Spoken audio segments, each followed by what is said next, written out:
Hola, buen día a todos. En el video pasado vimos el concepto de incidencia, que cuando una onda electromagnética se propaga en un medio y choca con otro medio con diferentes propiedades, parte de la energía se reflejaba, parte se transmitía al nuevo medio. Y también vimos conceptos como era el concepto de coeficiente de reflexión, de transmisión, onda estacionaria y demás. Pero ahí hicimos algo, y es que hablamos de que la onda incidía de esta manera. Se llama incidencia normal, quizás no recuerdo si lo dije, pero es incidencia normal, porque incide de manera normal al plano del medio con el cual está incidiendo. Ahora vamos a estudiar qué pasa si la onda incide con un cierto ángulo, que se va a conocer como incidencia oblicua. Muchos de los conceptos funcionan igual, nada más ahora hay que hacer la consideración del ángulo con el cual está incidiendo dicha onda electromagnética. Bueno, vamos a empezar. Entonces, para analizar la reflexión y transmisión en incidencia de una onda oblicua, como les acabo de mencionar, es necesario introducir el concepto de plano de incidencia, que ya lo habíamos visto, pero que quizás no lo habíamos definido de manera formal. Y ahorita lo vamos a definir un poco más formal, el plano de incidencia. Miren, el plano formado por un vector unitario normal a la interfaz reflectante y el vector de la dirección de incidencia, eso es lo que se conoce como el plano de incidencia. Básicamente es este plano, que en este caso es XY. Tengo el vector normal y el vector y la de dirección de incidencia, que en este Z. Y tengo aquí en este caso, miren, tengo una onda electromagnética, aquí nada más puse las componentes, estas E, campo eléctrico, dirigiéndose en esta dirección, campo magnético. Bueno, perdón, el campo eléctrico sale hacia ustedes, aquí en este dibujito, campo magnético, y esta es la dirección de incidencia. Incide con un ángulo con respecto a esta normal, y se va a reflejar con un ángulo con respecto a esa misma normal. La dirección de propagación, el ángulo, perdón, la componente de campo eléctrico que iría hacia ustedes, la de campo magnético en esta dirección. Parte de la energía se me ha reflejado y parte se me ha transmitido. Y esta energía que se me ha transmitido va con un cierto ángulo, que ya voy a llamar ángulo de transmisión, con respecto igual a este ángulo normal. Bueno, si extendemos esto, pues sería el ángulo normal o la dirección de propagación. Entonces, y aquí tengo igual campo eléctrico, la dirección de propagación y el campo magnético. Tengo un medio 1 y medio 2. Bueno, a partir de estas definiciones vamos a ver lo siguiente, miren.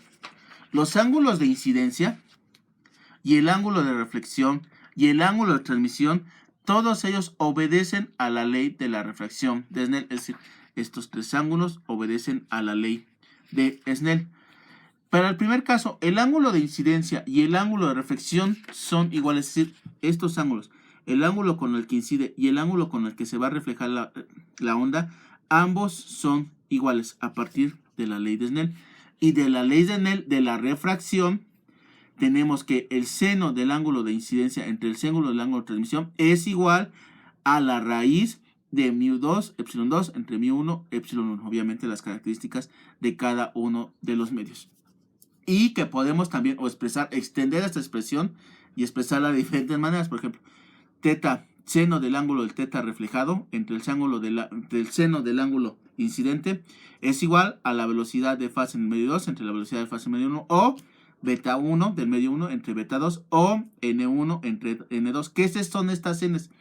Estas n's son los índices de refracción de los medios 1 y 2 respectivamente. No confundir con la eta 1 y eta 2, que luego aquí me pasa y luego escribo una eta en lugar de una n, pero no. Estos son n's, índices de refracción.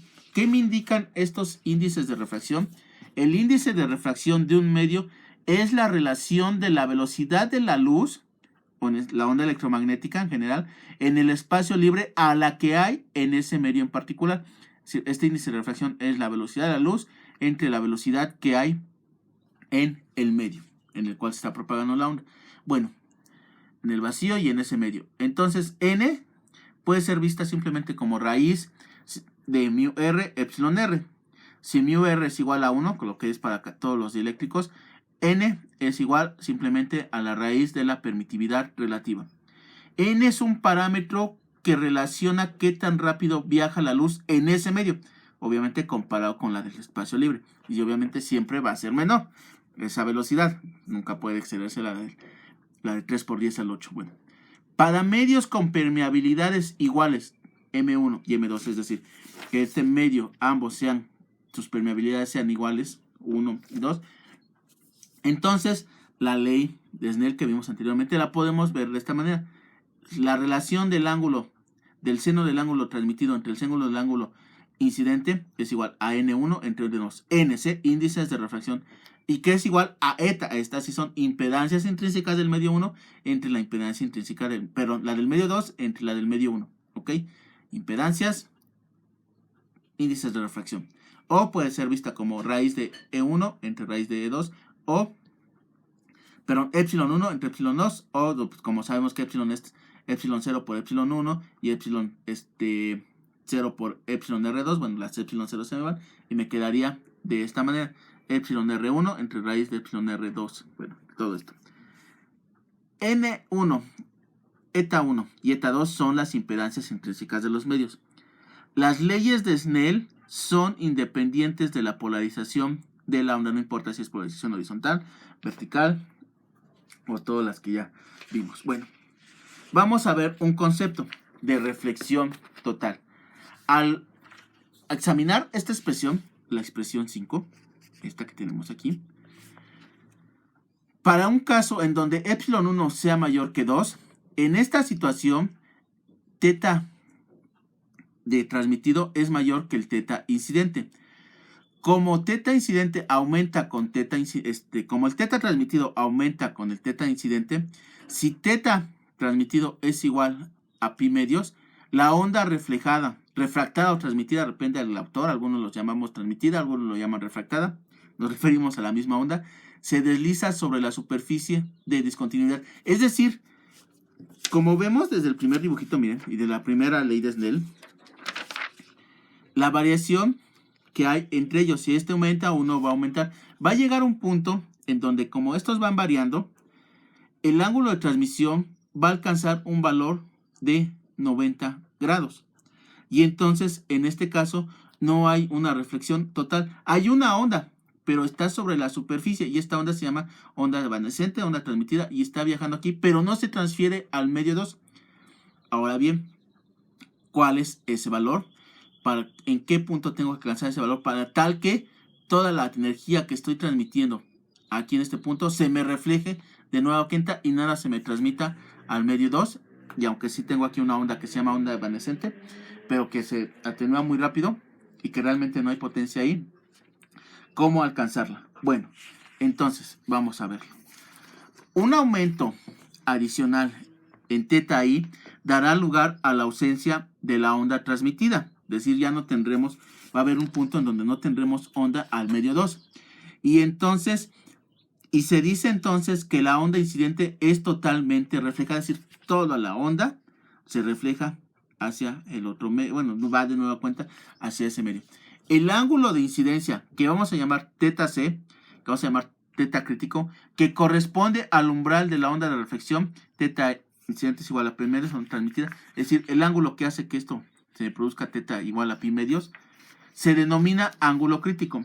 Si asignamos este ángulo de transmisión, que va a ser pi medio, o sea, 90 grados, la ecuación 5, las que habíamos visto anteriormente, esta ecuación 5, la podemos ver de esta manera. El ángulo crítico simplemente es igual a la raíz de epsilon 2 entre epsilon 1. Ok, o, extendiéndolo un poco más, este ángulo crítico es el ángulo, arcoseno de la raíz de epsilon 2 entre epsilon 1, o al arcoseno de n2 entre 1 n1, índices de reflexión, siempre y cuando μ1 y μ2 sean iguales.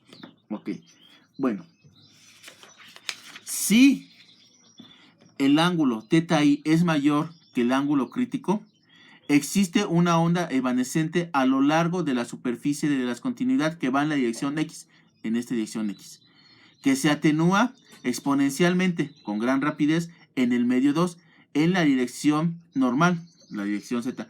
Esta onda fuertemente ligada a la superficie de discontinuidad está ligada fuertemente a la superficie de discontinuidad y se denomina onda superficial. Se trata de una onda plana no uniforme y no se transmite potencia al medio 2 bajo estas condiciones. Una vez que se ha alcanzado y superado el ángulo crítico, no voy a transmitir nada de señal ahí. Al medio 2. Ahora bien, miren, aquí tengo mi onda reflejada, mi vector unitario de dirección de esta onda que vamos a llamar onda superficial, que se va a desvanecer, evanescente. Bueno, ¿qué sucede matemáticamente si teta i es más grande que el ángulo crítico? Es decir, el ángulo de incidencia es mayor que el ángulo crítico, como lo tenemos aquí. Bueno, a partir de las expresiones anteriores, esta, recuerden, la describí, cuando mu es igual a mu2, tenemos que el seno del ángulo de transmisión es igual a E1 entre E2 por el seno del ángulo crítico. ¿Ok? Nada más estoy despejando estos valores. Y esto es mayor que 1, lo cual no produce una solución real para teta d. No hay un ángulo real que me dé una solución que satisfaga esta ecuación. Hay una solución imaginaria. Aunque teta t, o sea, el ángulo de transmisión en la ecuación anterior, continúa siendo real, si saco el coseno de teta c, se convierte en imaginario cuando seno de teta t es mayor que 1. Es decir, el coseno del ángulo de transmisión es igual a la raíz de 1 menos seno cuadrado de teta t, o más menos j, la raíz E1, E2, seno cuadrado de teta i menos 1. Bueno, ¿esto qué quiere decir? Miren, en el medio 2, el vector unitario que mostramos hace ratito, este vector unitario de dirección, en la dirección de propagación de una onda típica transmitida o refractada, viene dada por esta expresión AK de t, seno de teta de t, más A de x, la componente coseno de teta transmitido, dirección AZ. Ambos, tanto el campo eléctrico transmitido y el campo magnético transmitido, varían espacialmente de acuerdo con la siguiente factor. Esta expresión, E a la menos J beta 2, en la dirección del vector unitario, por el producto punto del vector R. Este vector R viene de esta manera, simplemente es un vector radial x a x más y a y más z a z. Hacemos la multiplicación y nos resulta de esta manera. Ok, bueno, cuando el ángulo de incidencia es mayor que el ángulo crítico, esta expresión se convierte en esta E a la menos alfa z, alfa 2z, bueno, la del medio 2, multiplicada por E a la menos J beta 2z, donde estos valores de alfa y beta vienen dados por esta expresión. Alfa es igual a beta, raíz de E1, E2, seno teta cuadrada, teta i menos 1, beta 2, beta 2x en la dirección X. ¿Por qué en la dirección X? Porque la onda se está propagando en esta dirección X, aquí sobre este X. No se está propagando hacia acá, se está propagando sobre este X. Por eso calculo la de beta que tengo en el medio 2, la que calcularía en el medio 2, y la multiplico por este valor y me da un nuevo valor de beta. La velocidad a la cual dicha onda se propagaría, la velocidad de fase efectiva de esta onda, viene dada por omega y entre este beta que he calculado o expresado de esta forma. Miren, aquí entonces tengo una onda electromagnética. La onda asociada con las tres expresiones anteriores también se propaga de manera paralela a la interfaz con los planos de fase constantes que son paralelos al eje Z. La velocidad de fase es menor que la velocidad de fase efectiva, FE, es menor que la velocidad V2 de una onda ordinaria en el medio 2. Es decir, la onda que está propagando aquí, su velocidad es menor a la que se propagaría si la onda estuviera propagándose en este medio 2. La onda también posee planos de amplitud constante que son paralelos al eje Z. Miren, esta onda que se está propagando, si yo midiera en un plano, encontraría que su fase es igual en todos los puntos de ese plano, aunque nada más esté en la interfase, pues se llaman planos de fase constante. Pero también va a existir, para el caso en el que teta i y teta c sean iguales. Pero ¿qué pasa cuando teta i es mayor que teta c? Además de eso, voy a tener planos de amplitud constante, mostrados aquí, así como si parte de la onda estuviera de este lado, aunque se sigue viajando sobre esta parte. Sobre Z va a presentar ciertos planos de amplitud constante. Ahorita vamos a ahondar un poquito más en eso. Miren, la constante de atenuación efectiva alfa de la onda en la dirección Z viene dada por esta expresión que ya habíamos escrito, que ahora vuelvo a poner. Su valor es tal que la onda decae muy rápido y en pocas longitudes de onda esencialmente se ha desvanecido. Solamente recorrió un poquito y en un ratito se desvanece, se cae, ya no existe. Esta onda también es una onda superficial, como les habíamos dicho. Ya que su velocidad de fase es menor que la velocidad de la luz en ese medio, se dice que esta es una onda superficial lenta. Se llama así de esa manera, ¿verdad? No, así se denomina. La propagación de una onda de un medio más denso a uno menos denso, que cumpla estas expresiones, cuando μ1 es igual a μ2, bajo incidencia obliqua, puede resumirse de la siguiente manera. Vamos a hacer lo que sí. 1. Cuando el ángulo de incidencia es más pequeño que el ángulo crítico, es decir, el ángulo de incidencia es menor que el ángulo crítico, y el ángulo crítico viene dado por esta expresión, una onda se transmite al medio 2 en un ángulo teta, que es lo que vimos desde el primer dibujito que les mostré, ¿no? Se transmite algo de potencia hasta acá con la dirección que me da este ángulo, el cual es más grande que el ángulo de incidencia. Potencia real, es decir, hay una potencia real que es transferida al medio 2 y está dirigido a lo largo del ángulo, es decir, parte de la energía realmente sí se está transfiriendo al medio 2 cuando ocurre esto, cuando el ángulo de incidencia es más pequeño que el ángulo crítico. Ok, primera situación. Segunda situación, cuando el ángulo de incidencia crece y alcanza el ángulo crítico, es decir, son iguales tanto el ángulo de incidencia como el ángulo crítico, el ángulo de transmisión o reflectado de teta t, el cual varía más rápido que el ángulo de incidencia teta i, se aproxima a 90 grados. Y aunque existe una onda en el medio 2, bajo estas condiciones, los campos forman una onda superficial que está dirigida a lo largo del eje z, a lo largo de este eje, hacia acá, como lo vimos anteriormente, que es paralela a la interfaz.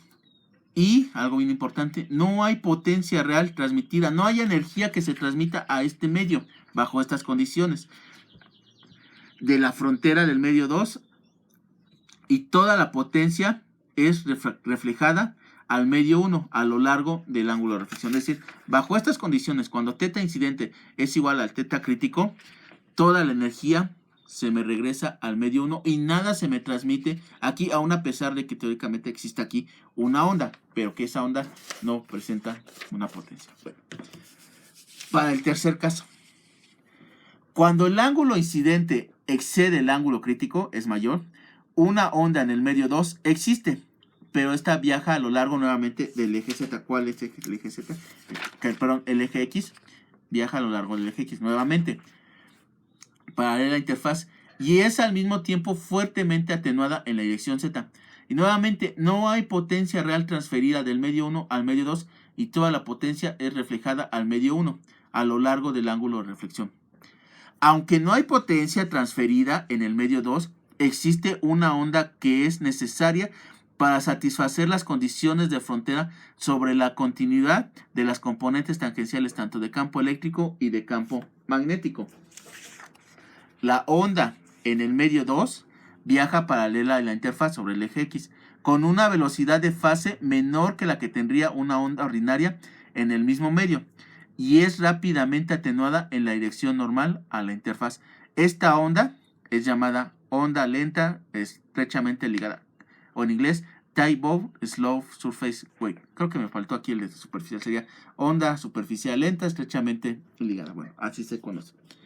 Bueno, una vez dicho lo anterior, vamos a hacer el caso, vamos a hacer la particularización con respecto a la polarización que lleve la onda con respecto al plano de incidencia. Miren. Polarización paralela. La orientación del campo eléctrico E con respecto al plano de incidencia determina la polarización de la onda en la interfaz entre dos regiones. En polarización perpendicular, el campo eléctrico es perpendicular al plano de incidencia y por lo tanto paralela a la interfaz. Bueno, en este caso, miren, aquí tengo polarización paralela. ¿Por qué? El campo eléctrico va en dirección hacia ustedes. El campo magnético va en y este es el plano de que hablamos, el plano de incidencia, ¿ok? El YX. ¿Cómo está el campo eléctrico? Pues es perpendicular a este plano, va hacia ustedes. Así se llama plano, entonces polarización perpendicular con respecto a dicho plano de incidencia. En este caso, bueno, nuevamente tengo mi onda que va viajando, parte de la onda se me transmite al medio, parte se me refleja. Ok, bueno. Entonces, en la interfaz, los coeficientes de transmisión y de reflexión vienen dados por esta expresión. En la transmisión, con esta, que alguna vez un alumno dijo que da una T mayúscula invertida. Bueno, si la quieren ver así, véanla como una T mayúscula invertida, pero nada más que forma el ángulo de perpendicular. Coeficiente de reflexión, recuerden que es la magnitud de la onda reflejada entre la onda incidente, en donde en función de estos ángulos es eta 2 coseno de teta incidente menos eta 1 coseno de teta transmitido entre eta 2 coseno del ángulo incidente más eta 1 coseno del ángulo reflejado. Estas son impedancias intrínsecas, no son índices de reflexión. El coeficiente de reflexión, que es la onda que se transmite entre la onda incidente, entonces 2 eta 2 coseno de teta i entre 2 coseno de teta i más eta 1 coseno de teta transmitido. Bueno, si teta incidente es igual a 0, con lo cual la teta reflejada es igual a 0 y la teta transmitida es igual a 0, estas últimas expresiones corresponden a la incidencia normal, es decir, al caso que vimos en el video pasado, cuando el ángulo, este ángulo, es totalmente igual a 0 grados, es decir, la onda viene así, pues esta se reduce a las expresiones que vimos anteriormente para incidencia normal. Asimismo, el coeficiente de reflexión perpendicular y transmisión perpendicular están relacionados de la siguiente manera. 1 más coeficiente de reflexión es igual al coeficiente de transmisión, lo mismo que vimos anteriormente, que es similar a la ecuación para la incidencia. Estas expresiones también se conocen como ecuaciones de Fresnel. Si el medio 2 es un conductor perfecto, es decir, eta 2 es igual a 0, se tiene que el coeficiente de reflexión es igual a 1. Esto me produce que la onda reflejada sea igual a la menos la onda incidente, es decir, hubo un cambio de fase de 180 grados con respecto a la onda incidente. Es lo que ocurre aquí físicamente. Y por lo tanto el coeficiente de transmisión va a ser igual a 0, no se me está transmitiendo nada. La amplitud del campo eléctrico transmitido es igual a 0. Bueno, el campo eléctrico tangencial sobre la superficie del conductor se anula y no se transmite energía a través de una frontera perfectamente conductora. En este caso, si μ1 y μ2 nuevamente son iguales, se tiene que eta 2 coseno de teta i menos eta 1 coseno de teta transmitido es diferente de 0 para cualquier valor de teta incidente.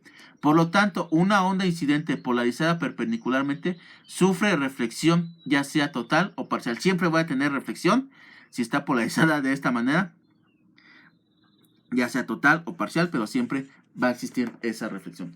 Para la polarización paralela, el análisis de la polarización paralela. Para la polarización paralela, el campo eléctrico yace enteramente dentro del plano de incidencia.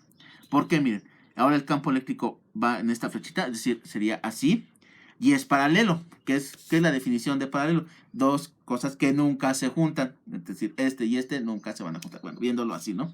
Nunca se juntarían.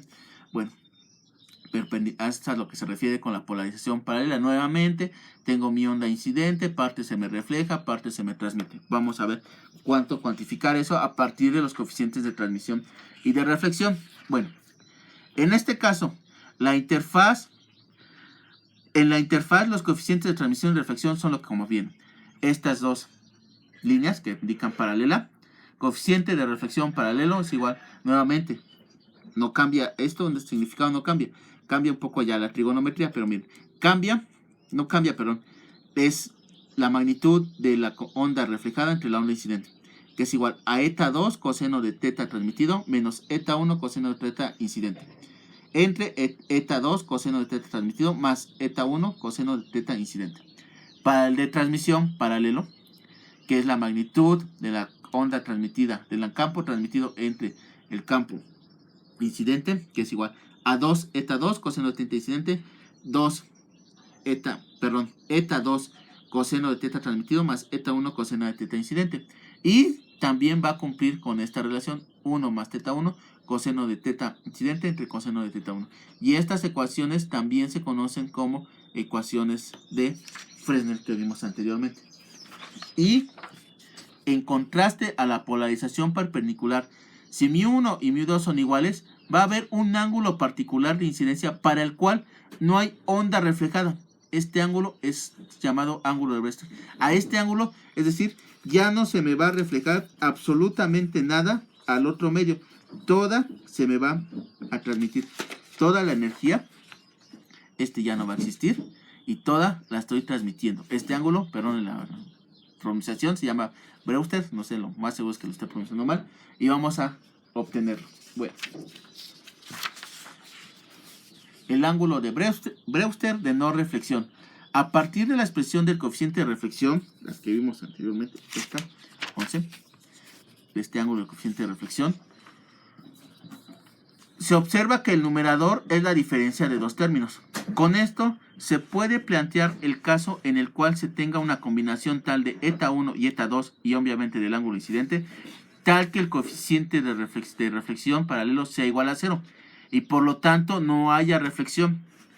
Si denotamos este valor particular de teta incidente, ahora lo vamos a llamar teta b de Brewster paralelo, se tiene que satisfacer la siguiente expresión.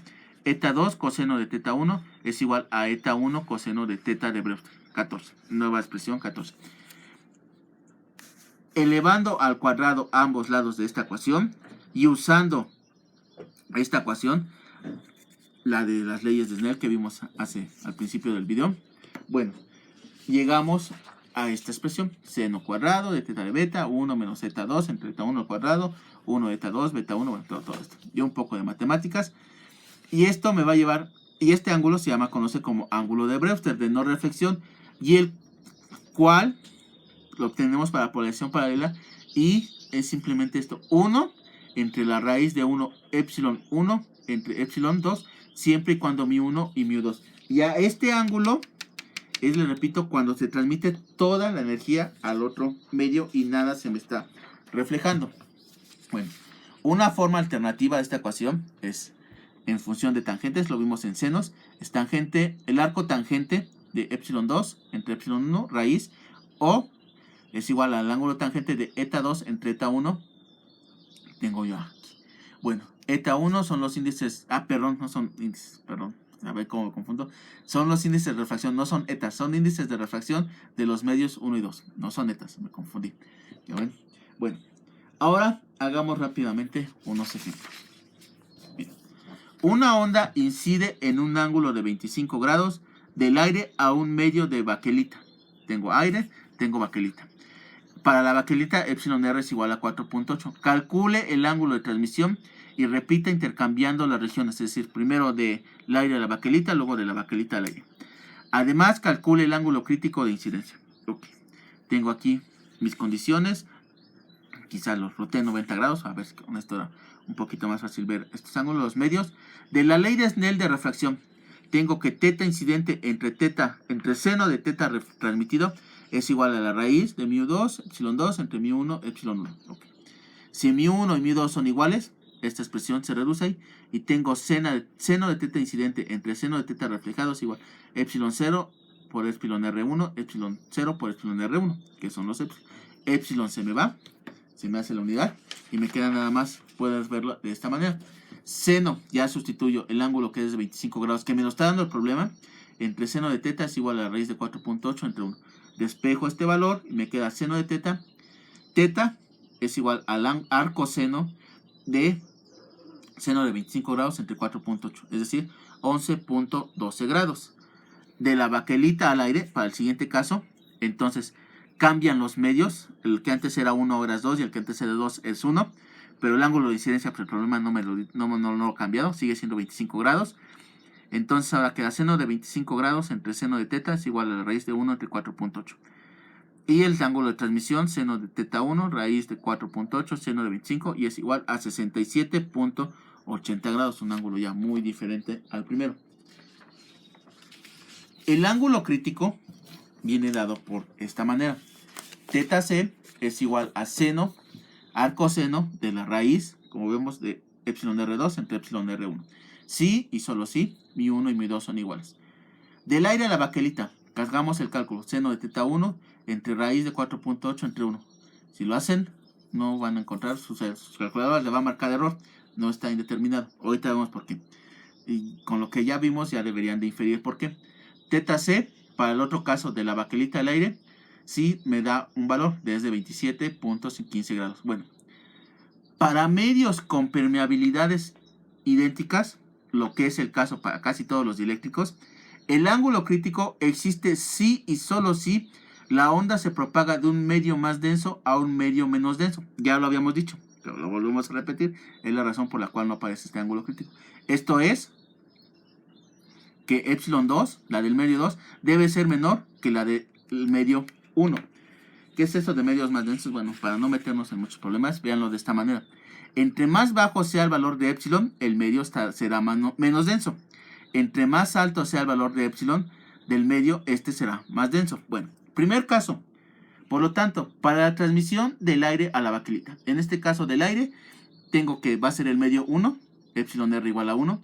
La de la baquelita es el medio 2, epsilon r2 igual a 4,8. ¿Se cumple esto? A ver, epsilon 2 es 4.8 por epsilon 0. Epsilon 1 es 1 por epsilon 0. No, no se cumple. Y por eso es que me daba un ángulo así indeterminado. Es decir, en estas condiciones no es posible una reflexión total de la energía. Para el otro caso, para la transición entre la baquelita al aire. Epsilon 2, epsilon 1. Ahora epsilon 2 es el aire. 1 epsilon 0. Epsilon 1 es el primer medio. 4.8 por epsilon 1. Si se cumple estas condiciones. Para este último caso sí es posible una reflexión total de la energía. Bueno, ¿qué sucedería? Que ya lo vimos teóricamente, hagámoslo con números. ¿Qué sucedería si el ángulo crítico es igual al ángulo de incidencia? Entonces, ¿cuál sería mi valor de mi ángulo de transmisión? Sería seno menos arco seno de 4.8, seno de 27.15, lo acabamos de calcular. Y esto es igual a 89 grados, es decir, aproximadamente 90 grados. Es decir, concuerda con lo que ya hemos estado hablando. Un último ejemplo. Una onda electromagnética incide del aire sobre una superficie de agua, la cual tiene una constante dieléctrica epsilon r igual a 80. Inciso A. Determine el ángulo de Brewster para polarización paralela, θb, y el correspondiente ángulo de transmisión. Si la onda tiene una polarización perpendicular e incide desde el aire sobre la superficie de agua en θi igual, que es decir, el θ incidente es igual al ángulo de Brewster, encuentre los coeficientes de transmisión y de reflexión. Bueno, solución. El ángulo de Brewster puede calcularse, como lo vimos, con cualquiera de estas dos expresiones, ya sea seno de θb igual a 1 entre la raíz de 1 epsilon 1 entre epsilon 2, o la tangente del ángulo de Brewster es igual a epsilon 2 entre epsilon raíz. Vamos a utilizar el de la tangente. Por lo tanto, la tangente, saco el ángulo y me va a quedar el ángulo de Brewster es igual al arco tangente de la raíz de 80 entre 1. Y esto es igual a 83.62 grados. Recuerden, el ángulo de Brewster es aquel a que dicho ángulo no habrá onda reflejada. Es decir, a ese ángulo hay una transmisión total de la energía al otro medio. Bueno, ahora, de la ley de Snell sabemos que θ incidente es igual a la relación de la tinta incidente entre la θ reflejada es igual a esta que tenemos, la raíz de μ2 y μ1, cuando en este caso las μ son iguales. Bueno, entonces el ángulo de transmisión es igual a seno, arco seno de seno de 83.62 entre 80 grados y es 6.379 grados el ángulo de transmisión que tenemos ahí. Bueno, para el inciso B. Para una onda incidente con polarización perpendicular, para encontrar el coeficiente de transmisión y el de reflexión, hacemos uso de estas dos expresiones que ya habíamos visto. ¿Qué tenemos? Ya tenemos los ángulos. Los ángulos los acabamos de calcular en el inciso pasado. Son estos, el de incidente y el de transmisión. ¿Qué me falta? Me faltan los valores de etas. Dado que no conozco las amplitudes, pero lo puedo calcular en función de estos. Me faltan etas. Bueno, para el primer medio, el medio 1, que es aire, eta es igual a eta 0, 120 pi o 3.336.70 y más números ohms. Eta 2 es igual a μ2, epsilon 2, raíz, 1 por 80, 1 por μ0 entre 80 entre epsilon 0, sacamos raíz, me da 24, 42 por 2.1197 ohms. Bueno, sustituimos todos los valores, coeficiente de transmisión, eta 1, perdón, eta 2, coseno de la incidencia, menos eta 0, coseno, bueno, eta 1, coseno del ángulo de transmisión, lo mismo aquí, primero resta, suma, y me da que el coeficiente de transmisión es igual a 0.9735. Perdón, el de reflexión. El de transmisión, nuevamente sustituyo los valores y me resulta en 0.0247. Y se cumple, compañeros, que el de transmisión es igual a 1 más ρ. Es decir, esto 0.022 es igual a 1, que en este caso, ¿por dónde salió este menos? De aquí salió este menos. Aquí por eso llegó este menos y da, bueno, 69.47 por cuestión de las cifras significativas. Pero bueno, por el momento es todo. Nos vemos en el próximo video.